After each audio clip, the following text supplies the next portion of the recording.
السلام عليكم ورحمة الله تعالى وبركاته.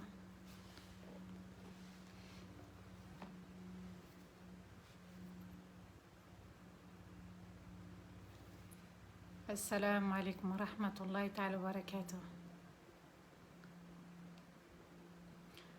Je vois Rose Blanche, Mariam, Aïsata, Rachid, Lily. Salam alaikum wa rahmatullahi ta'ala wa barakatuh. Au premier que je vois, c'est vraiment ce que moi je lis. Saïda, Mohamed. Le son est bon, alhamdulillah, barakallahu fik Aïsata. Un grand merci. J'espère que tout le monde va bien. Mettez le pays d'où vous venez. Subhanallah, ça serait intéressant de commencer avec ça. Juste le pays, pas la ville, que le pays.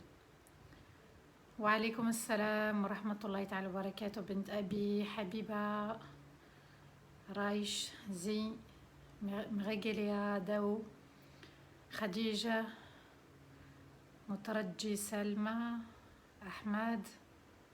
Wa alaykoum assalam wa rahmatullahi ta'ala wa barakatuh. أعوذ بالله من الشيطان الرجيم. بسم الله الرحمن الرحيم. الحمد لله نحمده ونستعينه ونستغفره ونستهديه ونعوذ بالله من شرور أنفسنا ومن سيئات أعمالنا. من يهدي الله فلا مضل له ومن يضلل فلن تجد له وليا مرشدا. وأشهد أن لا إله إلا الله وحده لا شريك له وأشهد أن محمدا عبده ورسوله. بلغ الرسالة وأدى الأمانة ونصح الأمة وجاهد في الله حق جهاده حتى أتاه اليقين. اللهم صل وسلم على سيدنا محمد في الأولين وصل وسلم على سيدنا محمد في الآخرين وصل وسلم على سيدنا محمد في الملأ الأعلى إلى يوم الدين. رب اشرح لي صدري ويسر لي أمري واحلل عقدة من لساني يفقهوا قولي. ربنا لا تؤاخذنا إن نسينا واخطأنا. ربنا ولا تحمل علينا إصرا كما حملته على الذين من قبلنا. ربنا ولا تحملنا ما لا طاقة لنا به واعف عنا واغفر لنا وارحمنا. أنت مولانا فانصرنا على القوم الكافرين. أنت مولانا فانصرنا على القوم الكافرين. أنت مولانا فانصرنا على القوم الكافرين. Amin ya Rabbal Alamin. Mes chers frères, mes chères sœurs, mes chers enfants, assalamu alaikum wa rahmatullahi ta'ala wa barakatuh. Que la paix soit sur nous tous, musulmans et non musulmans, que cette paix règne sur le monde entier. On a besoin de ces douas, on a besoin de ces invocations, on a besoin de demander à Allah que cette paix règne, puisqu'il y a des catastrophes naturelles de partout, le monde va mal, subhanallah, et les gens ont du mal à avancer dans leur vie. Barakallahu fikum, merci pour votre présence, merci pour votre fidélité, votre compagnie, vendredi, samedi et dimanche à 15h. Peut-être pour certains c'est la nuit, en tout cas le salam concerne tout le monde, alhamdulillah, on remercie notre Seigneur de faire partie de ce groupe, de ces lives, de ce week-end. Et puis on le remercie parce que c'est uniquement par la grâce d'Allah, c'est pas parce qu'on a appuyé sur un bouton qu'on s'est dirigé vers notre téléphone, c'est Allah qui a voulu, on est invité uniquement par Allah pour écouter les paroles magnifiques de Sa Majesté. Alors aujourd'hui on arrive à la première partie, subhanallah, on est à la première partie de Surat al-Baqarah. Cette sourate, subhanallah, qui fait partie des premières sourates révélées, enfin ce qu'on lit plutôt, lu plutôt dans le Coran. C'est une sourate, subhanallah, qui mérite vraiment qu'on se pose, qu'on écoute, qu'on médite, et puis qu'on se pose aussi des questions, subhanallah, parce qu'elle est juste magnifique. Le prophète, alayhi salatu wassalam, va insister beaucoup sur cette deuxième sourate qui contient 286 versets. Elle est beaucoup plus longue que Surat Al-Imran, celle qu'on a vue ensemble. Et puis c'est une sourate médinoise. Rasulullah sallallahu alayhi wa sallam nous dit que il est important d'entretenir ces maisons, et il dit exactement: ne faites pas de vos maisons des tombeaux, des cimetières. La maison où est récitée Surat Al-Baqarah, Shaitan s'enfuit de cette maison. Alors, le hadith, la parole est importante, subhanallah, pourquoi? Parce que le prophète sallam nous dit des choses importantes. Il nous dit, Shaitan, il rentre dans les maisons. Il y en a qui vont s'installer dans les maisons. Et il y en a, subhanallah, pour qui Surat al-Baqarah va les faire fuir. Ces maisons où on écoute Surat al-Baqarah, où on lit Surat al-Baqarah, on entretient la maison avec Surat al-Baqarah, Shaitan part. il quitte la maison. Donc, deux éléments. Shaitan rentre dans les maisons et pour les faire partir, pour faire partir ce groupe de shayatin, eh bien on met Surat al-Baqarah. Alors quand Shaitan rentre dans la maison, ça signifie quoi? Ça signifie que il rentre parce qu'il n'y a pas de dhikr. Il rentre parce qu'il a envie de semer la zizanie aussi entre les membres de la famille. Il rentre parce qu'il veut diviser les membres de la famille. Il rentre parce qu'il a trouvé aussi une place. La maison où il n'y a pas de dhikr, la maison où il n'y a pas de lumière, la maison où il n'y a pas le rappel d'Allah, Shaitan rentre et s'installe. Ici, le prophète alayhi salatu wassalam, nous dit, mettez Surat al-Baqarah et il partira et vous aurez la paix. Parce que le but de Shaitan, son travail, c'est quoi? C'est de semer la zizanie, comme je vous ai dit, de diviser. Et plus que cela, s'il vous plaît, écoutez-moi avec vos oreilles et surtout votre cœur. Il ne veut pas qu'on pardonne à l'autre. Quand vous avez pardonné aux membres de vos familles, à vos proches, à tous ceux qui ont été injustes, vous ont fait du mal, quand vous pardonnez, vous vous rapprochez d'Allah et Shaitan, lui, il en prend un coup et vous l'affaiblissez et il s'en va. Donc son but, c'est qu'on ne puisse pas pardonner à l'autre. Son but, c'est qu'on en tienne rigueur à l'autre. Son but, c'est qu'on revienne au passé. Alors, quelle est ta place? Tu veux la paix intérieure ou tu veux les remords? Tu ressasses, tu rumines, je suis blessée, on m'a fait du mal, il va me rendre malade, elle m'a brisé. Ça, ce sont les paroles qui se rapprochent du comportement diabolique, c'est-à-dire il a gagné. À ce moment-là, quand on arrive à ces paroles, à ce comportement, et qu'on ne veut pas pardonner, alors que c'est un ordre d'Allah, on l'a vu hier dans la deuxième partie de Surat al-Taghabun, Allah dit « Wal-ya'afu, wal-yasfahu, wal-yaghfiru » c'est-à-dire pardonner sans se venger, sans faire de reproches et tout oublier, eh bien là on a gagné. Si on applique ce verset-là, le verset de Surat al-Taghabun, la grande perte, Allah Azza wa Jalla nous dit « Tu pardonnes pas, tu vas à ta perte ». En d'autres termes, c'est ça. Alors je réfléchis, je raisonne avec un esprit sain et je me dis « Mais qu'est-ce que je veux en fait ?»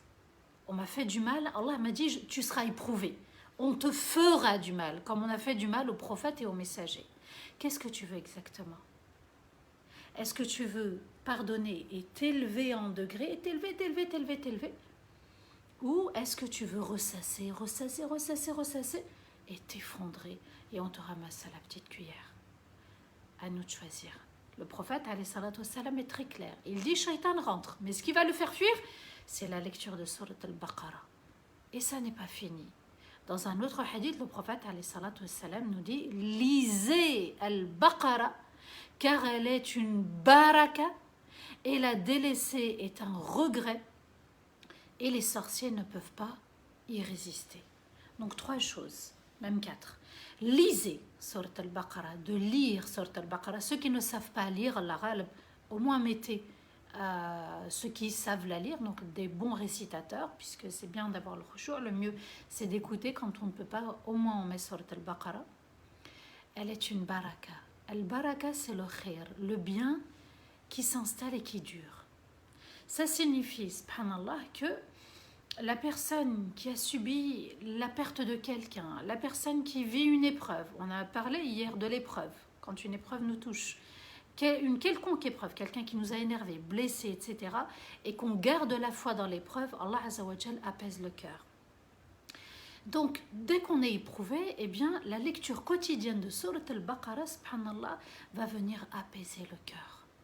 Elle va venir, subhanallah, être un bien pour la personne, un bien intérieur. Et la délaisser, c'est un regret, hasara. Comme si le prophète alayhi salatu wassalam, nous dit vous allez regretter, il va se passer des choses, vous allez regretter. Vous n'avez pas récité, lu ou écouté Surat al-Baqarah. Et les sorciers ne peuvent pas y résister. Subhanallah, j'écoutais un jour une histoire d'une jeune fille. C'est vrai qu'elle était attaquée par un sorcier. Et puis elle la lisait même 10 fois par jour et elle n'était pas touchée. Alors on la lit une fois, quotidiennement, 2 fois dans la journée. Pour se soigner aussi, on n'a pas besoin. Allah yajazikum. Ceux qui savent lire, on n'a pas besoin d'iraqi. Allah yajazikum. Je le dis et j'assume ce que je dis. On n'a besoin d'aucun raqi. Vous pouvez lire vous-même, vous pouvez réciter dans l'eau, vous pouvez être vous-même un moyen de guérison en récitant dans l'eau et puis en buvant l'eau et puis en étant assidu dans la salat, en étant humble, en s'éloignant des péchés et vous allez voir, subhanallah, qu'on peut s'auto-soigner. La hijama aussi est très bien puisqu'elle permet de nettoyer la sorcellerie dans le corps. Surat al-Baqarah. Ça serait bien aussi de demander à quelqu'un qui sait lire al-Baqarah de vous la lire dans une bouteille d'eau 5 litres. La personne, elle boit, elle fait doua pour vous et vous buvez, vous vous douchez. Alhamdulillah, c'est une baraka. Un autre hadith, sahih aussi, le prophète alayhi salatu wassalam, nous dit le nom immense d'Allah avec lequel, lorsqu'on invoque Allah, l'invocation est exaucée, dua mustajab, se trouve dans 3 sourates du Coran. Surat al-Baqarah, Surat Ali Imran et Taha. Alors, ceux qui lisent régulièrement Surat al-Baqarah, ceux qui lisent peut-être, qui ont de la facilité plutôt avec Surat Taha, il y a le nom d'Allah par lequel, lorsqu'on invoque, la dua est exaucée, et rapidement, et sur le champ. Surat al-Baqarah, elle contient les lois d'Allah. Elle est entière, elle est complète. Subhanallah, il y a le halal, le haram. Et c'est une sourate où Allah va nous raconter l'histoire d'une vache. Parce que al-Baqarah veut dire en français la vache. La sourate de la vache. Qu'est-ce qui s'est passé avec cette vache? Avec quel peuple cette vache, Allah Azza wa Jal nous révèle son histoire. On y reviendra en temps et en heure. Et puis, Allah Azza wa Jal a voulu, après Surat al-Fatiha, qui est la première sourate du Coran, Allah a voulu enchaîner par Surat al-Baqarah, la sourate de la vache, deuxième sourate du Coran avec 286 versets, pas 285, pas 290, 286. Et puis, il va faire l'ouverture de cette sourate par 3 lettres. Aujourd'hui, on va étudier les versets 1 à 9. A'udhu billahi minash shaitanir rajim. Bismillahir rahmanir rahim. Alif lam mim. Ici, Allah fait l'ouverture par 3 lettres de l'alphabet. Dans le Coran, il y a 14 lettres citées de l'alphabet. Dans 29 sourates, il y a des sourates avec 3 lettres, il y a des sourates avec 2 lettres, d'autres avec 1 lettre, d'autres avec 4 lettres, d'autres avec 5 lettres. Taha, il y a 2 lettres. Qaf, il y a 1 lettre. Noun, il y a 1 lettre. Surat al-Baqarah, 3 lettres. D'autres sourates, comme Surat al-Kahf, Surat Maryam, il y a plusieurs lettres. Eh bien, que signifient ces lettres? Comme a dit Abu Bakr, seul Allah en connaît le sens. Vous allez trouver différentes explications de différents savants, mais ce qu'on retiendra, subhanallah, et la vie le plus vraisemblable, c'est que seul Allah connaît le secret de ces lettres. Le verset 2, Allah nous dit « ذَلِكَ الْكِتَابِ لَا رَيْبَ فِيهِ هُدًى لِلْمُتَّقِينَ » Allah nous dit ce livre, c'est-à-dire le Coran, ce livre ne contient aucun doute. Il est une guidance pour ceux qui craignent Allah. 3 lettres secrètes, et Allah Azza wa Jal nous dit que ce Coran, ce livre, écrit, il est vrai et révélé par Allah, ne contient aucun doute. Ça signifie quoi qu'il ne contient aucun doute? Quand je lis quelque chose ou j'ai une information qui est sûre et qu'il n'y a pas de doute, mon âme est apaisée. Donc comme si Allah Azza wa Jal nous prévient, il nous prépare, il nous annonce que le fait de lire le Coran sans aucun doute, il n'y a aucune ambiguïté dans ce livre, eh bien je t'annonce que tu peux le lire très facilement, sans ambiguïté, sans doute, sans te poser des questions et te dire mais pourquoi ceci, pourquoi cela. Il n'y a aucun doute dans ce livre. Si le doute pénètre ton cœur, c'est à toi de te remettre en question. Ici, Allah Azza wa Jal nous dit son contenu ne contient aucun doute. Tu peux le lire facilement. Tu peux le lire de manière sereine, calme. Et ce sont les paroles d'Allah, parfaites et magnifiques, il n'y a aucun doute. Ensuite, Allah, il ajoute, et il est une guidance, ce livre, pour ceux qui craignent Allah. Hudan lil muttaqin. Hudan vient de hudu, calme. En fait, ce Coran apporte un calme, une guidance, il te donne une direction et il te dit dans cette direction tu vas retrouver ton calme. Parce que l'âme elle a besoin d'être calme, l'âme elle a besoin d'être apaisée, l'âme elle a besoin d'être sereine parce qu'elle était auprès d'Allah. L'âme quand elle commet un péché, elle est agitée. L'âme quand elle a subi du tort, elle est agitée. Comme si Allah nous disait le fait de revenir vers le Coran, d'écouter la méditation du Coran, ça t'apportera le calme et la guidance. Ça t'orientera vers le droit chemin. Alors à nous de revenir régulièrement, subhanallah, vers ce cadeau d'Allah, parce que c'est un cadeau le Coran. Et subhanallah, même les djinns, dans Surat al-Jinn, il dit « Inna sami'na Qur'anan ajaba » Nous avons écouté, entendu une lecture Qur'an ajaba, étonnante, qui suscite l'étonnement. Un Qur'an magnifique. Les djinns, subhanallah. Et on a vu dans Surat al-Rahman que le prophète alayhi salatu wassalam, a récité Surat al-Rahman aux djinns et puis ils ont affirmé qu'il n'y a que les signes d'Allah et qu'ils sont tous évidents et qu'ils ont accepté. Certes, il n'y a que les signes d'Allah qui sont évidents et on ne peut pas démentir les signes d'Allah. C'est une guidance pour ceux qui veulent profiter du Coran parce que le Coran, il est accessible à nous tous. Hommes, femmes, petits, grands, musulmans, non musulmans. Tout le monde. Ici, Allah va privilégier une catégorie de personnes. Al-Muttaqin. Il va faire l'ouverture de cette sourate pour ceux qui craignent Allah. Allah a dit ce Coran est une guidance, un cadeau, une lumière. Il va élever qui? Ceux qui craignent Allah. Ceux qui craignent Allah, on va décortiquer un petit peu, on va voir qui sont ceux qui craignent Allah. Allah Azza wa Jal fait l'éloge de ceux qui veulent profiter du Coran. Ceux qui sont attachés au Coran, qui veulent l'écouter, qui veulent le méditer, ils vont rentrer dans ce verset, dans cette catégorie. C'est pas magnifique? Tout de suite Allah fait l'éloge. Tout de suite Allah nous décrit ceux qu'il aime, ceux qui craignent Allah. Qui sont ceux qui craignent Allah? Il faut aussi définir ce mot. Avoir la taqwa, la crainte, ça signifie quoi? On ne peut pas parler que de mots. Il faut aussi expliquer ces mots par d'autres mots. Donc c'est une guidance. Être guidé, c'est être orienté vers le droit chemin, sur le droit chemin, pour la rencontre d'Allah. Alors qu'est-ce que At-Taqwa? Qui sont Al-Muttaqin? At-Taqwa vient du mot wiqaya. Al-wiqaya, c'est la protection. Être protégé. Se protéger d'un mal. Allah Azza wa Jal nous dit tout de suite que le Coran te protège du mal. Le mal des péchés, le mal de l'enfer, le mal de la désobéissance, le mal du mal-être. Le Coran est un bienfait pour toi. Et regardez, subhanallah, à chaque live, à chaque méditation du Coran, le cœur est apaisé. L'âme, elle est sereine. Elle n'a pas envie de se battre avec elle-même ou de se battre avec les autres.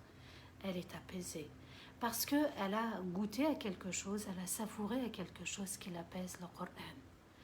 Alors Allah Azza wa Jal nous dit, c'est un remède, c'est une lumière qui apaise. At-Taqwa, il y a 3 degrés. C'est le fait de craindre le feu de l'enfer, de se dire que, eh bien, alhamdoulilah, avoir la crainte, je n'ai pas envie de me retrouver châtié dans le feu de l'enfer. Et puis, c'est d'adorer Allah uniquement. Donc, Qui dit l'adorer, c'est se plier, se soumettre avec volonté à tout ce qu'il nous a ordonné, à ses commandements, avec humilité, avec amour, avec douceur, avec sagesse. Et puis que ton cœur soit rempli de souvenirs d'Allah. Que ton cœur soit préoccupé par ton Seigneur. C'est-à-dire que même quand je veux faire le ménage, chez moi, subhanallah, mon cœur il est préoccupé. Bah ouais, je le fais. Pourquoi? Parce qu'une maison entretenue, c'est une maison où va vivre les membres de cette maison en paix. Et puis de se dire que dans ma salat, seul mon cœur est préoccupé. Shaitan va venir te détourner. Il va te dire, souviens-toi de telle facture, souviens-toi de telle personne, souviens-toi de tel rendez-vous, souviens-toi de telle chose, telle personne. Eh bien, la crainte d'Allah te dit, Allahu Akbar. Allah est plus grand que tout, plus important que tout. Il occupe ton esprit, ton cœur. Et c'est-à-dire que dans toutes tes relations, eh bien, tu vas gérer en fonction de ce qu'Allah aime, pas de ton ego. Parfois, les gens nous agacent, ils nous énervent. Garde la foi, parce que ton cœur est préoccupé par Allah. Qu'est-ce qu'Allah va penser de moi? Comment il va me juger? J'ai le droit à l'erreur, bien sûr. On a été créé pour faire des erreurs, hein, s'il vous plaît. Ça, je tiens à vraiment le répéter. Et je le répéterai le nombre de fois qu'il faudra. J'ai le droit à l'erreur. Je ne suis pas mieux que Adam et Hawa, mes parents, qui ont fait une erreur et Allah leur a pardonné. Comme si Allah nous disait, le premier enseignement que tu dois retenir dans ta vie, c'est que tu as le droit à l'erreur et que seul Allah est parfait. Mais que de ton devoir aussi, il t'appartient de revenir à Allah, de te repentir. Et qu'il va falloir aussi se repentir pour tout ce passé. Ça ne sert à rien de creuser, de gratter dans le passé. Ya Allah, je te demande de me pardonner entièrement pour ce passé. On ne peut pas vivre musulman tous les jours et faire semblant d'être musulman et de se croire, de se mentir à soi. Et que dans la pratique, il n'y a pas de repentir, il n'y a pas de lavage. Et puis, normal, on commet des péchés sans laver. Tu ne peux pas. Si tu veux rentrer dans cette catégorie de personnes al-muttaqin, Allah Azza wa Jal te dit oui, tu as le droit à l'erreur. Mais c'est une erreur de rester dans son erreur que de ne pas se repentir. Elle est là l'erreur. C'est encore pire. C'est que tu sais que tu as fait une faute, un manquement, un péché, et tu n'as même pas le talent, la classe, tu n'as même pas l'élégance, la noblesse devant Allah de nettoyer ce péché. Allah nous dit que il y a même une sourate qui s'appelle Surat al-Tawbah, la sourate du repentir. Ça veut dire qu'on est sujet à l'erreur et qu'à l'époque des compagnons, eh bien, il y avait l'erreur, mais qu'il fallait effacer aussi, qu'il fallait nettoyer et purifier. Ce cœur, le prophète a dit At-taqwa hahuna, at-taqwa hahuna, at-taqwa hahuna. La crainte d'Allah est là. Donc ce cœur, c'est là où vont s'imprégner les taches blanches ou les taches noires. Alors à nous de purifier et de pardonner, parce que pardonner, c'est s'élever auprès d'Allah. C'est que pardonner, ça agace les shayatines. Vraiment. Alors tout ce qu'Allah nous a demandé de faire, je m'y plie avec volonté, avec amour, avec une obéissance excellente, sans chipoter, sans négocier, sans mettre des conditions. Ouais, mais il n'y a pas de oui, mais. Ça va t'affaiblir. Donc, at-taqwa, c'est dans le cœur. Tu te dis, là, Allah m'a dit, tu pardonnes, je pardonne. Là, il m'a dit d'être bienveillant envers les parents, je suis bienveillant. Là, il m'a dit de faire l'istighfar, je fais l'istighfar. Là, il m'a dit de faire sadaqa, je fais sadaqa. Là, il m'a dit d'accomplir la salat avec tous les piliers, j'accomplis ma salat avec tous les piliers. Là, il me dit, tu fais tasbih, je fais tasbih. Là, il me dit, subhanallah, ne regarde pas derrière toi, je ne regarde pas derrière moi. Et il me dit que l'épreuve, elle arrive avec un cadeau. Innama al-usri yusra, eh bien, j'accepte. Et j'accepte l'épreuve. Et j'honore cette épreuve. Donc, 3 choses, at-taqwa. Craindre le feu, donc craindre le péché, le châtiment. Craindre aussi, donc, tout péché. parce que ça va pousser la colère d'Allah, et si je ne purifie pas, le châtiment m'attend, et puis que mon cœur soit préoccupé par Allah. Qu'est-ce qu'Allah pense de moi? Qu'est-ce qu'Allah veut de moi? Qu'est-ce qu'Allah attend de moi? Versets 3 à 5, Allah Azza wa Jal nous dit « Alladhina yu'minuna bil-ghayb wa yuqimuna as-salat wa mimma razaqnahum yunfiqun walladhina yu'minuna bil-ghayb والذين يؤمنون بما أنزل إليك وما أنزل من قبلك وبالآخرة هم يوقنون أولئك على هدى من ربهم وأولئك هم المفلحون. Allah nous dit, ceux qui croient avec leur cœur, en ce qu'ils ne perçoivent pas, en ce qu'ils ne voient pas, et ils accomplissent la salat, et de ce dont on les a comblés, ils dépensent une partie. Et ensuite, Allah Azza wa Jal nous dit, et ceux qui croient en ce qui t'a été révélé, et en ce qui t'a été révélé avant toi, et en l'au-delà, alors ils sont vraiment convaincus. Voilà ceux qui sont sur le chemin de la guidance par leur Seigneur, et voilà ceux qui ont véritablement réussi. Allah Azza wa Jal nous parle de Al-Ghaib. Al-Ghaib, c'est le monde invisible, c'est le monde qui nous échappe, c'est le monde absent, c'est le monde qu'on ne palpe pas, c'est le monde qu'on ne touche pas. Mon hijab fait partie du monde présent, Al-Shahada, je le vois, je le touche. L'air, l'oxygène, le dioxyde de carbone, il y a des choses, subhanallah, qu'on ne maîtrise pas, qu'on ne voit pas. Les anges, on ne les voit pas, les djinns, on ne les voit pas, Allah, on ne le voit pas. Ce qu'on ne perçoit pas par les sens, les 5 sens, et puis la raison. Il y a des choses qui nous échappent. On ne peut pas imaginer les anges, on ne peut pas imaginer le paradis, on ne sait pas comment sont les djinns, on ne sait pas comment est Allah. Allah Azza wa Jal nous dit ceux qui croient avec leur cœur. C'est avec le cœur qu'il faut croire. Et il y en a, subhanallah, qui vont utiliser la raison, ils vont se tromper. Tu as beau leur expliquer, et ils ont bac plus je ne sais combien, tu as beau leur expliquer, leur apporter des arguments, si ici c'est scellé, si ici c'est fermé, tu ne peux pas. Allah Azza wa Jal va en parler. On y reviendra. Ceux qui croient avec leur cœur. Alladhina yu'minun. L'iman, c'est avec le cœur. C'est pas avec la raison. C'est avec le cœur. Et en ce qu'ils ne perçoivent pas. Eh bien, c'est la première condition pour être soumis à Allah. C'est-à-dire que c'est avec mon cœur que je crois en Allah. Et vous avez des athées qui veulent des preuves. C'est vrai, il y a des preuves dans l'univers. Tu as beau leur expliquer, ils n'y croient pas. Et c'est pour ça qu'il faut demander la guidance à Allah. C'est le vouloir avec son cœur, pas avec la raison. Et ils accomplissent la salat. Donc, ici, l'iman, c'est de croire en tout ce que Rasulullah sallallahu alayhi wa sallam nous a rapporté. Il nous dit Allah existe, Allah existe. Il nous dit qu'il y a eu les prophètes et messagers, Nuh, Hud, Salih, Shu'aib, il y a eu l'histoire de Pharaon, il y a eu l'histoire d'autres peuples et d'autres prophètes et messagers, j'y crois. C'est ça l'iman. De croire en tout, en ce qu'ils ne perçoivent pas, et ils accomplissent la salat.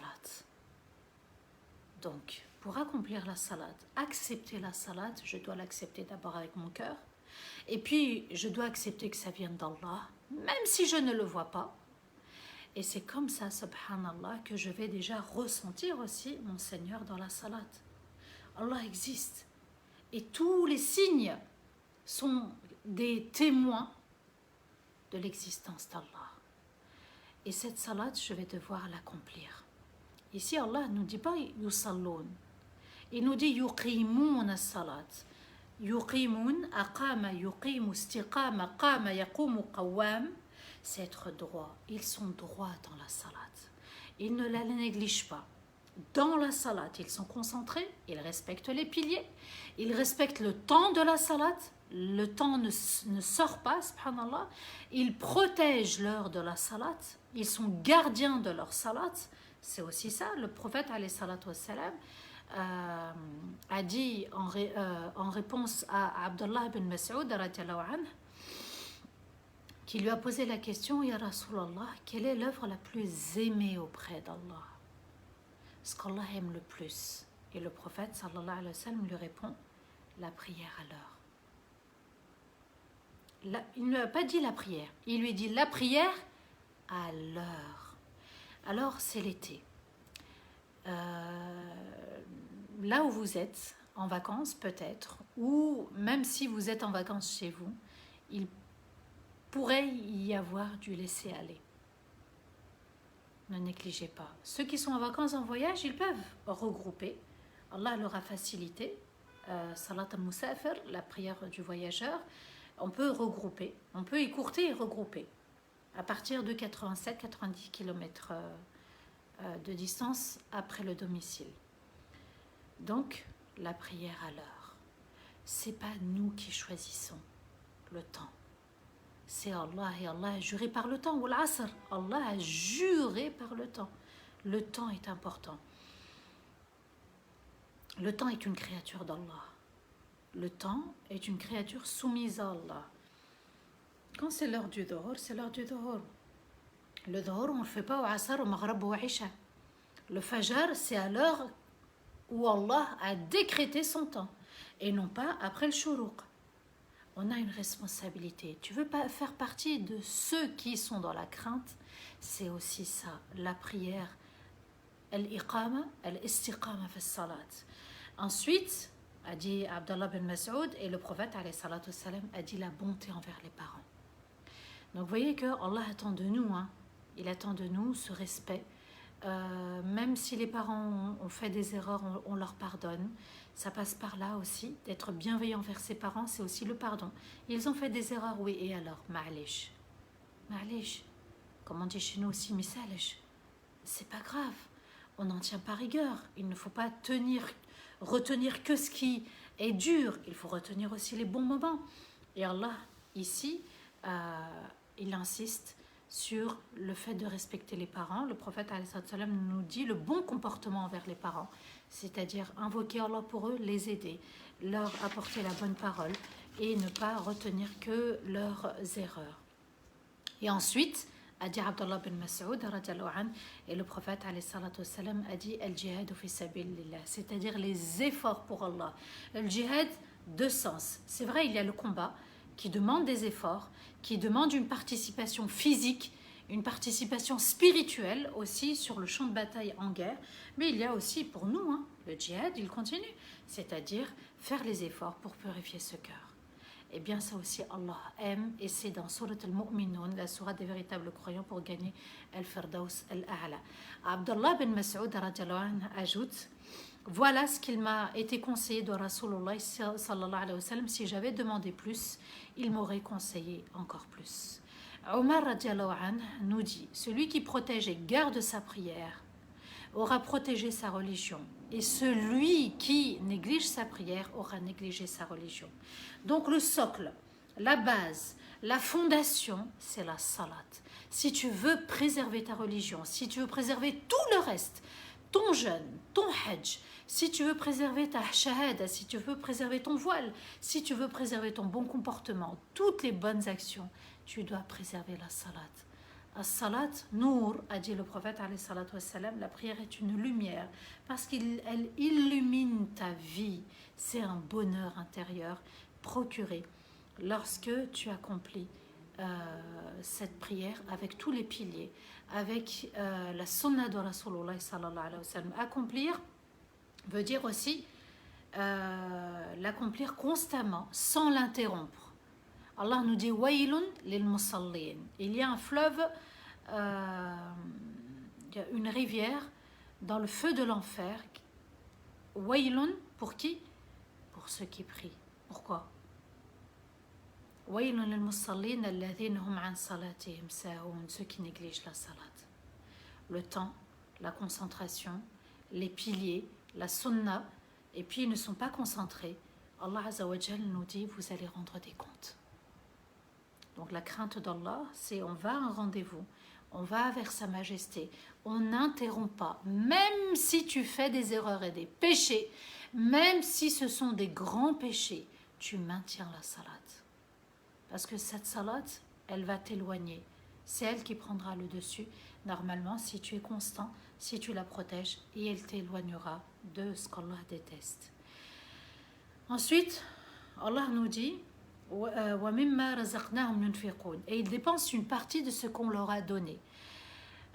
Dépenser, yunfiqun, anfaqa veut dire dépenser, faire sortir. C'est-à-dire qu'Allah nous a donné des biens et il nous dit de ces biens, tu dépenses une partie. Allah ne nous a pas donné le feu vert pour dépenser tout ce qu'il nous a donné.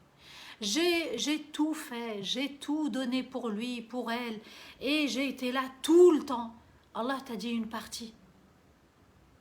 Avec ton conjoint, ton époux, ton épouse, tes enfants, tes parents, Allah, il te dit ne donne surtout pas tout. Quand j'accompagne des épouses, je m'aperçois qu'elles donnent tout. Et quand elles donnent tout, ça n'est pas bon du tout pour l'époux. Il est gavé, shab'an, il est rassasié. Et c'est comme ça qu'il y en a qui vont faire des erreurs et des bêtises. Allah dit wa mimma, une partie de ce qu'Allah vous a donné, la santé, la science. Si Allah t'a donné une science, il t'a donné un don, fais-le partager aussi à d'autres. Allah Azza wa Jalla nous dit, il t'a donné, tu prends une partie, il y a une partie qui te revient, une partie pour les autres, et puis il y a une partie aussi qui va revenir aux pauvres. Donc Allah Azza wa Jalla nous dit qu'il faut donner de ce qui est utile, de ce qui est bon aux autres, pas de ce qui n'est pas bon. Allah il ne va pas nous dire d'œuvrer dans le mal, il nous dit d'œuvrer dans le bien, de ce qui est utile. Eh bien quand on donne trop, tu donnes tout, ça n'est pas utile. Au contraire, c'est nuisible à la relation. Alors à nous de nous corriger, surtout nous les épouses, ok, pour que chacun puisse trouver sa place et que la relation soit équilibrée. Donc, madame a des devoirs envers monsieur, monsieur a des devoirs envers madame, chacun accomplit sa fonction, son rôle, sa tâche, sa responsabilité. Et comme ça, on est gagnant-gagnant, win-win. Et c'est qui a comblé? C'est qui a donné le rizq, la part? C'est Allah. Et juste avant, c'est Surat Al-Fatiha, il nous dit Alhamdulillahi Rabbil Alamin, remercie-le, sois reconnaissant, parce que c'est nous qui t'avons donné la santé, qui t'avons donné cet époux, cette maison, qui t'avons donné tout ce que tu possèdes, la voiture, les biens, les vacances. Donc il va falloir être reconnaissant. Il y a le mot, dans Anfaqa, il y a le mot Nifaq, l'hypocrisie. Ça veut dire que la foi, elle est sortie du cœur. Anfaqa veut dire dépenser, faire sortir une partie de ce qu'Allah m'a donné pour les autres. Et puis, un nifaq, c'est que j'ai fait sortir la foi de mon cœur. C'est ça, nifaq, les hypocrites. Et donc, on fait sortir l'argent, et avec sa main, on fait sadaqa, et puis on ne retient pas l'argent. Ça agace les shayatines aussi. Subhanallah, la sadaqa, elle agace. Donc c'est là où il tourne autour, il te perturbe, il te trouble pour ne pas que tu donnes. Surat al-Baqarah, c'est pour faire sortir les shayatines. Donc dans Surat al-Baqarah, je vais prendre les commandements d'Allah et puis je vais rester sur le droit chemin d'Allah et puis que ça plaise ou non au diable. Donc la crainte d'Allah, c'est de croire en ce qu'on ne voit pas, ce qu'on ne perçoit pas, le sens, la raison. Parfois ça nous échappe. Ça c'est la base. Ensuite, il y a la preuve de ma foi, de ma croyance, c'est-à-dire Allah, je ne le vois pas, mais je vais lui témoigner mon amour parce que lui m'a témoigné de son amour par la salat. C'est le lien, c'est la corde. Et puis, de dépenser, il y a le droit des gens. Donc, il y a à la base le droit d'Allah, le droit des gens. C'est la base de la vie, la foi. Tu ne peux pas vivre sans cette foi. Tu ne peux pas vivre sans l'amour d'Allah. Tu ne peux pas vivre sans ce câble. C'est pas possible. Il y en a qui se suicident. Il y en a qui se déforment le visage. Il y en a qui dépensent, qui claquent leur argent inutilement. Pourquoi? Parce qu'ils ont un manque. Alors il faut combler ce manque par des choses qui dépassent la raison. Allah nous dit la foi, c'est la base de la vie. Ensuite, il nous dit la salat, c'est le droit d'Allah, la sadaqa, c'est le droit des gens. Et en même temps, tu te fais du bien et en même temps, tu fais du bien aux autres. Et il y a d'autres pratiques, bien sûr, il y a le hajj, il y a la lecture du Coran, la méditation, il y a beaucoup d'autres choses. Verset 4, Allah nous dit, et ceux qui croient en ce qui t'a été révélé. Donc, al-muttaqin, ceux qui craignent Allah, c'est aussi ceux qui croient en Coran. cette lumière, elle apporte la douceur, cette lumière, elle apporte l'apaisement, cette lumière, elle apporte de la lumière sur ceux qui nous ont précédés et de la lumière sur nos vies et sur notre futur et sur l'au-delà. Et en ce qui t'a été révélé, nous, on croit en la Torah, en la Bible, en l'Évangile, d'accord? Et puis, on croit au Coran, ça fait partie de nous. On ne peut pas renier ces livres. Ce sont les livres d'Allah. Et il y a un livre céleste où tout notre destin est écrit du début jusqu'à la fin. Donc, on croit en ce qui a été rapporté par Rasulullah sallallahu alayhi wa sallam. Le Coran n'a pas été à ce moment-là révélé entièrement, Al-Kitab, mais nous, on n'a pas besoin de croire qu'une partie. On croit en tout. Tout ce qui sera révélé, on y croit entièrement. Donc, tout le Coran, pas qu'une partie. On ne peut pas croire en un verset et rejeter un autre verset. Et en l'au-delà, ceux qui craignent Allah, qui ont la foi, qui ont la crainte, qui ont l'amour d'Allah, ils croient aussi en l'au-delà. C'est ce qui va nous distinguer en fait des juifs, des chrétiens, des athées, des bouddhistes et puis d'autres en istes. C'est qu'on croit véritablement en l'au-delà. Et Allah ajoute « Wahum yuqinun » et ils sont vraiment convaincus. Être convaincu, c'est zéro doute. Zéro, il n'y a pas de doute. C'est-à-dire que la science que j'ai, avec la preuve que j'ai, je n'ai aucun doute. Ils sont convaincus. La rayba fi. C'est-à-dire que quand Allah me dit « Inna ma'al usri yusra » avec la difficulté, il y a déjà le cadeau d'Allah, alors mon cœur s'apaise. Quand Allah me dit garde la foi dans l'épreuve parce que c'est moi qui apaisera ton cœur, j'y crois. Quand Allah me dit Ramadan, c'est pour atteindre la crainte d'Allah, j'y crois et je me soumets entièrement.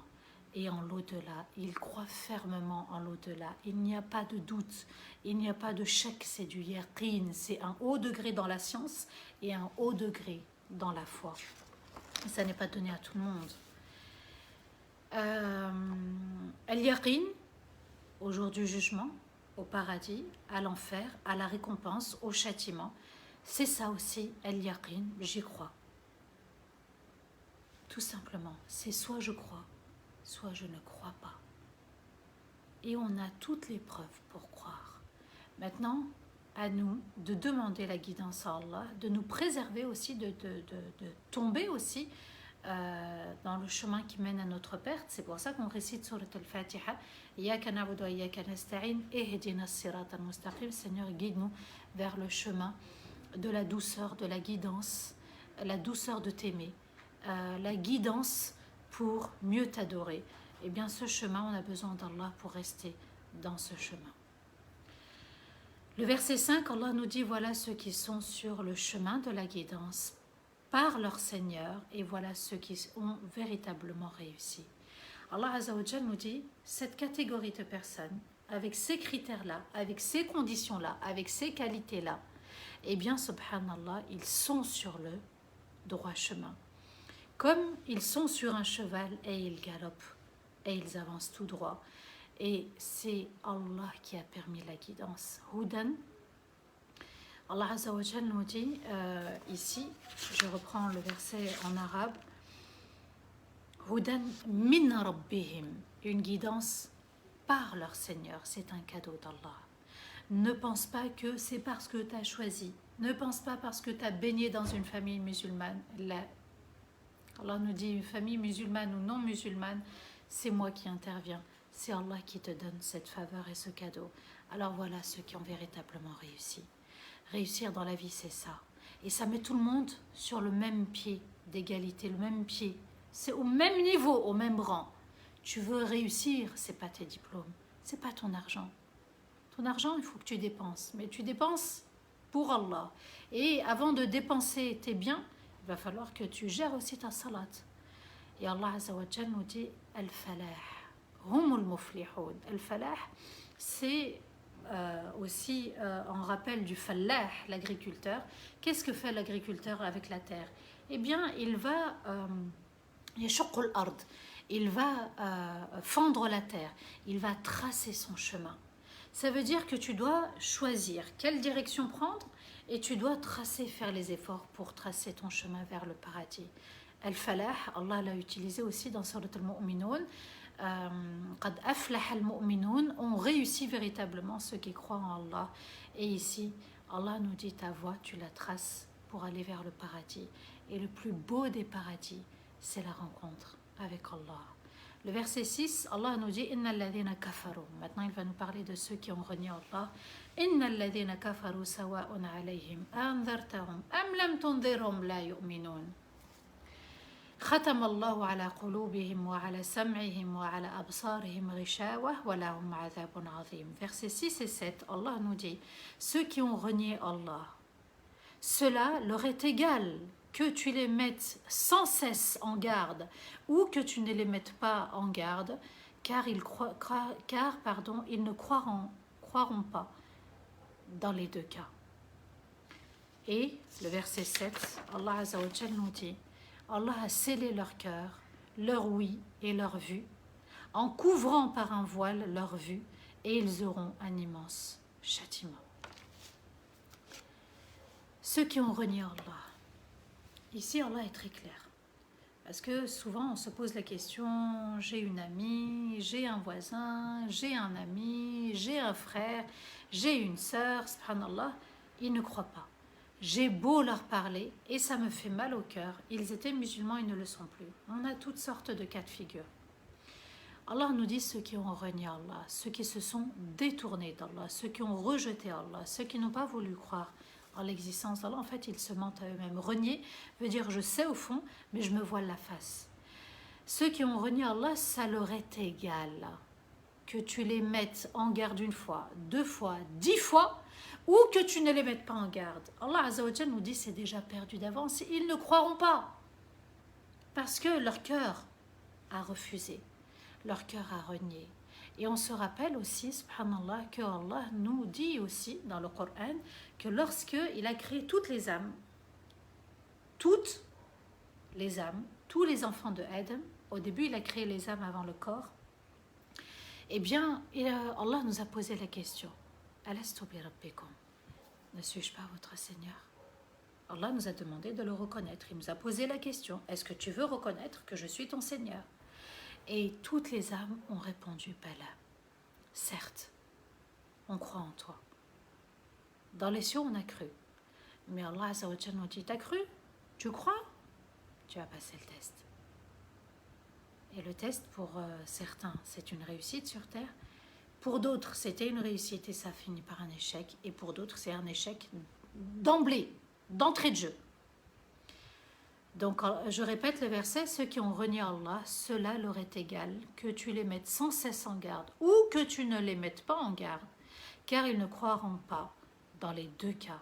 S'ils ne croient pas, alors pourquoi les mettre en garde? Pourquoi Allah pose la question?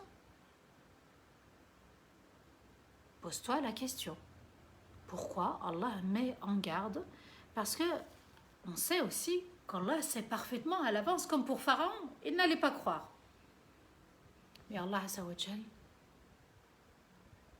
ne veut pas que tu te retournes contre lui le jour du jugement. Et Allah, tu ne m'as pas envoyé un prophète, un messager. Je ne savais pas, j'ai pas lu quelque part qu'il fallait te croire. C'est une mise en garde, pourquoi? Parce que ça fait peur, la mise en garde. Attention, Allah, c'est ce qu'il nous dit. Il nous dit, subhanallah, que il faut absolument croire parce qu'il y a des comptes à rendre, parce que ça peut t'amener à ta perte. Le fait de ne pas croire, tu peux prendre un chemin qui va causer ta perte. Et Allah a mis en garde pour honorer Rasulullah sallallahu alayhi wa sallam, c'était sa mission. Tu mets en garde 1 fois, 2 fois, 3 fois, c'est ta mission. Tu as été choisi pour mettre en garde, comme pour nous dire aussi qu'il sera récompensé pour son travail. Andara veut dire répéter la mise en garde. Alors et oui, on a besoin aussi, nous, du rappel, on a besoin de mise en garde, on a besoin de revenir au Coran et on a besoin, subhanallah aussi, de se faire le rappel pour avoir cette peur, cette crainte. On a besoin tantôt de la crainte, tantôt aussi de l'amour et de l'espoir envers Allah. Verset 7, Allah a scellé, Allah a fermé. Scellé veut dire fermer complètement quoi? Les cœurs, l'ouïe, la vue. Allah Azza wa Jal nous dit khatama. Khatama veut dire ça y est, fermé. Vous vous souvenez, sur les scènes de crime, on met un tampon rouge. C'est un scellé, on appelle ça un scellé. Ça y est, ça veut dire que cette scène de crime, intouchable. Plus rien ne doit être sorti ou ajouté. Alors ici, qu'est-ce qu'Allah nous dit? Que le cœur est scellé. Ça signifie, subhanallah, que le cœur, qui est normalement le royaume du croyant, le cœur, c'est aussi le roi, c'est lui qui va donner l'ordre à tout, qui dirige. Eh bien, Allah nous dit, il mérite que leur cœur soit scellé. Parce qu'ils ont entendu les versets, ils ont entendu leur appel. Et on a envoyé des prophètes et des messagers. Ils ont entendu le message. Et Allah Azza wa Jal nous dit, en fait, qu'ils ont refusé catégoriquement, définitivement, et Allah vient sceller pour que le kufr ne sorte pas. Ça y est, c'est perdu d'avance. Allah va mettre un voile sur l'absar. L'absar, c'est à la fois la vue, mais c'est aussi le cœur. Il ne peut plus voir la vérité. T'as beau leur parler une fois, t'as beau leur offrir un livre, t'as beau leur envoyer une vidéo YouTube, t'as beau leur envoyer un rappel, t'as beau leur faire le rappel, t'as beau leur répéter une fois, 2 fois, 10 fois, 100 fois, ça ne passera pas. Allah va venir sceller, fermer pour que le kufr ne sorte pas. Ça y est, c'est leur choix. Allah sait pertinemment à l'avance que c'est perdu d'avance. Alors, c'est leur choix. Je sais que ça fait mal. Je sais que ça n'est pas évident. Ça fait terriblement mal de voir nos proches, de voir notre entourage ne pas croire. Le prophète ﷺ est passé par là. Les prophètes et messagers sont passés par là. Nuh, par exemple, ﷺ est passé par là. Le prophète Mohammed, son grand-père et son oncle n'ont pas embrassé l'islam. Ils ont refusé. C'est leur choix. Il faut l'accepter. Et puis, Allah va venir sceller le cœur. Pourquoi ? Parce que dans Surat Fussilat, le verset 26, c'est une sourate qu'on a déjà aussi médité ensemble, Allah nous dit que les Qurayshites, l'élite, hein, celle qui gouverne, celle qui possède les richesses, celle qui tient le pouvoir dans un pays, وقال الذين كفروا لا تسمعوا لهذا القرآن والغوا فيه. Et ceux qui ont renié Allah ont dit, n'écoutez pas ce Coran et faites du bruit pour avoir le dessus sur Muhammad sallallahu alayhi wa sallam lorsqu'il récitait. Donc ici, les non-musulmans voulaient parler fort, ils applaudissaient aussi, et puis ils disaient tout et n'importe quoi. Ils mettaient même leurs doigts dans les oreilles pour ne pas écouter le Coran. Aujourd'hui, c'est ce qui se passe un petit peu. Cette élite qui gouverne, elle fait du bruit, elle donne des leçons aux musulmans, comme si nous, les musulmans, n'avions pas compris notre livre, comme si on était dans l'erreur, dans l'égarement avec ce voile, avec cette religion qu'on a choisie pour nous-mêmes. Allah Azza wa Jal nous dit, on a scellé les cœurs. Et une scène de crime scellée, on ne peut plus y toucher. Donc ils sont dans ce chemin-là, dans cette voie qu'ils ont eux-mêmes pris et choisi. Alors, t'as beau leur répéter, t'as beau invoquer Allah pour eux, c'est scellé. Vous comprenez, subhanallah, surat al-Taghabun maintenant, soit la grande perte, soit la grande réussite. Chacun choisit. C'est soit l'eau douce, soit l'eau salée. On ne peut pas mélanger entre les deux. Et alhamdoulilah, on remercie notre Seigneur d'avoir la foi. On remercie notre Seigneur de vivre cette foi. On remercie notre Seigneur d'accomplir cette foi, d'être témoin aussi pour les autres. Et on n'espère pas contre les autres. Et qu'Allah nous garde cette foi précieusement. Et qu'Allah nous permette de pardonner aux autres parce que ça élève en degré. Et qu'Allah nous permette aussi de ne pas tenir rigueur aux autres parce que les autres ont le droit à l'erreur.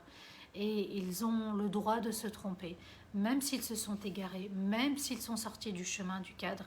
Et on essaye aussi de se pardonner à soi-même. On a fait des fautes, on a fait des erreurs et alors le repentir est nécessaire. Le repentir est obligatoire pour rester sur le droit chemin. Qu'Allah nous pardonne entièrement. Amin ya Rabbal Alamin. Qu'Allah guide tous ceux qui écoutent ce live, qui écouteront ce live, et que ça soit une bénédiction pour nous tous. Amin ya Rabbal Alamin. Wa astaghfirullah li wa lakum. Subhana rabbika rabbil izzati amma yasifun. Wa salamun ala al-mursalin. Walhamdulillahi rabbil alamin. Amin. Allahumma amin. Un grand merci à vous tous, à vous toutes. Et j'ai un message, Elianis, j'ai attendu tafsir de cette sourate avec beaucoup de patience. Barakallahu fik Samah Farida. Barakallahu fik Farida, je sais que pas mal attendaient cette sourate. Subhanallah, on est parti pour un grand voyage.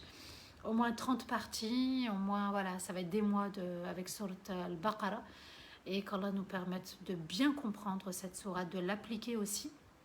Parce que très peu de compagnons connaissaient par cœur le Coran. Ils étaient plutôt dans la lecture, la méditation, la pratique, la mise en pratique, et ensuite ils l'apprenaient. Alhamdulillah ya Rabbil Alamin, Alhamdulillah ya Rabbil Alamin, qu'Allah nous accorde le meilleur et qu'Allah fait qu'on soit meilleur qu'hier. Amin ya Rabbil Alamin. Maintenant, si vous avez des questions, bismillah, si vous avez des remarques, bismillah, et qu'Allah Azza wa Jalla nous permette d'être toujours dans la fraternité pour le Coran, avec le Coran, et qu'on puisse changer nos comportements, nos fausses croyances aussi, et qu'on puisse changer notre intérieur pour être toujours meilleur.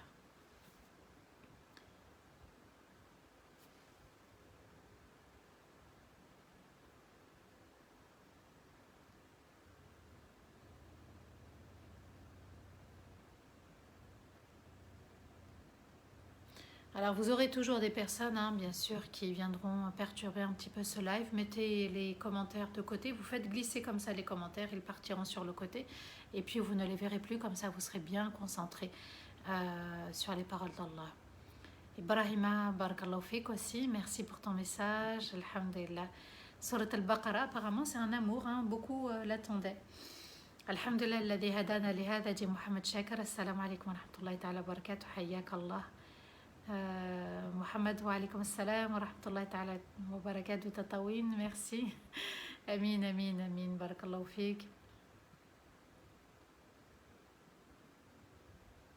Alors j'ai une question, un époux qui insulte sa femme. Alors c'est très grave, subhanallah, l'acte. Restez pour faire doua ensemble, Inch'Allah. On reste ensemble pour faire les doua ensemble et le plus d'amin possible. C'est interdit. Bien sûr, le prophète n'a jamais insulté ne serait-ce qu'une seule épouse. Même Aïcha radiallahu anha, qui avait cette jalousie et qui avait cette personnalité forte, eh bien, le prophète, on le suit dans son comportement, il ne l'a pas fait.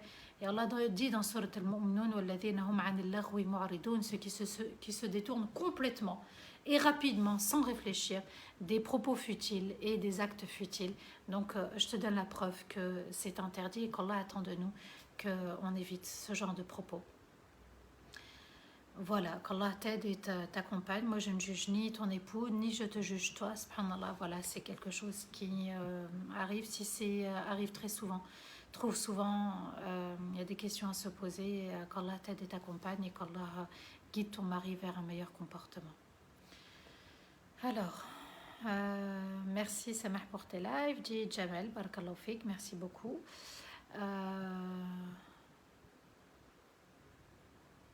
Alors les questions de couple et les problèmes de couple, quand il y a beaucoup de questions, je préfère les étudier.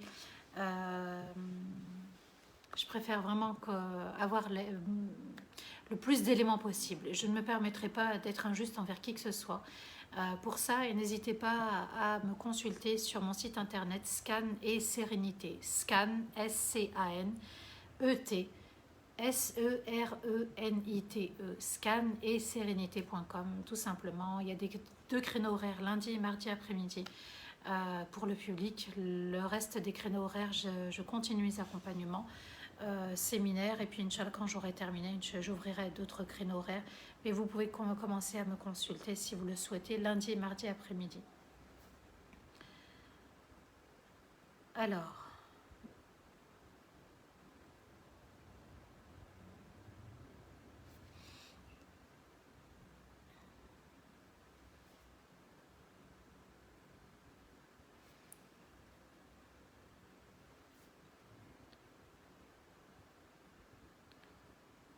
Mohamed Arif, cette sourate va nous réveiller et vers le repentir. Alhamdulillah, Inch'Allah, je l'espère.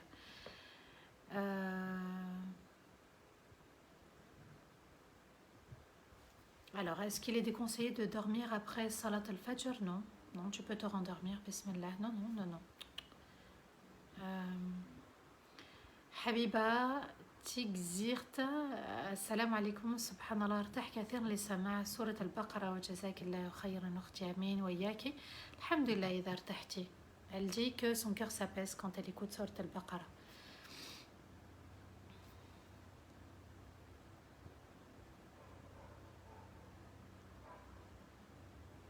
ما شاء الله.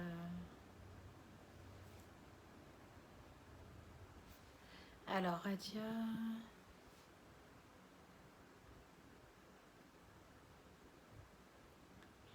Une fois que j'ai pardonné à quelqu'un, est-ce qu'il est possible de faire des invocations pour que Allah fasse justice?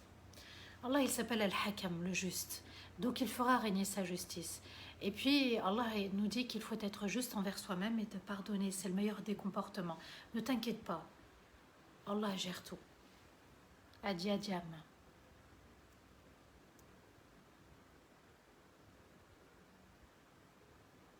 Alhamdulillah, il y en a qui sont apaisés.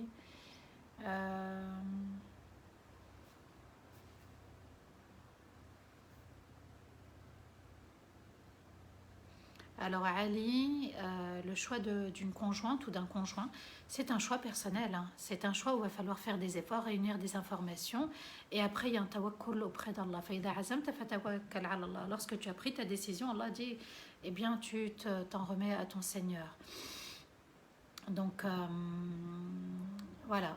Le choix du conjoint, de la conjointe, c'est des efforts, une enquête, des questions à poser et ensuite aussi des conseils à prendre dans son entourage.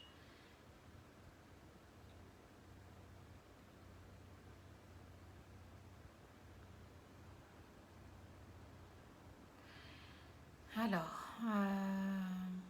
pour ceux qui veulent un petit peu une traduction du Coran, pour lire, hein, il y a le site umma.com, O-U-M-M-A, umma.com. Mashallah, c'est une belle traduction qui se rapproche de la traduction que j'ai, puisque je pense que c'est la traduction, le tafsir de Al-Qurtubi. Alors, est-ce que c'est grave de faire le fajr? Oh mince, c'est reparti. Alors, à une demi-heure de la fin de Shuruq. Non, la Shuruq, c'est la limite où le temps du fajr va s'arrêter. Si tu es à une demi-heure avant le Shuruq, tu es encore dans les temps. Alhamdulillah, tu peux prier. Shams. Jalila.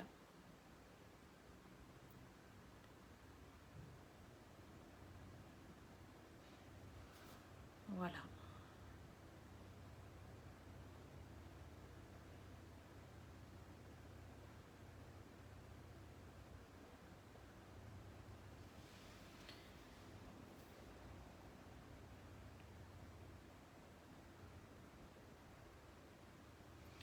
On va faire dua, Inch'Allah, on va s'arrêter là. Barakallahu fikum, et demain on reprend la deuxième partie de Surat al-Baqarah. A'udhu billahi minash shaitanir rajim. Bismillahir rahmanir rahim. Allahumma salli wa sallim ala sayyidina Muhammadin fil awwalin wa salli wa sallim ala sayyidina Muhammadin fil akhirin wa salli wa sallim ala sayyidina Muhammadin fil mala'il a'la ila yawmiddin.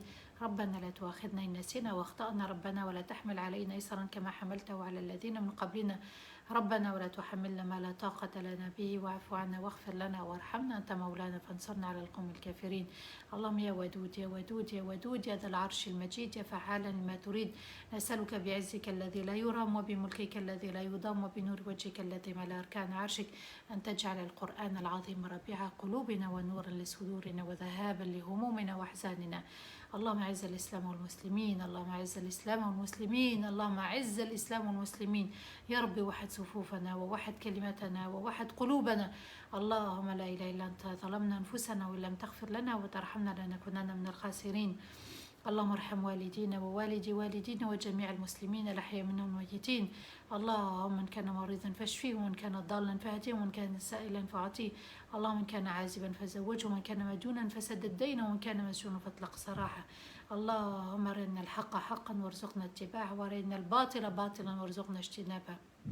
يا رب. يا رب انصر إخواننا وأخواتنا المظلومين في فلسطين. يا رب انصر إخواننا وأخواتنا المظلومين في فلسطين. يا رب انصر إخواننا وأخواتنا المظلومين في فلسطين.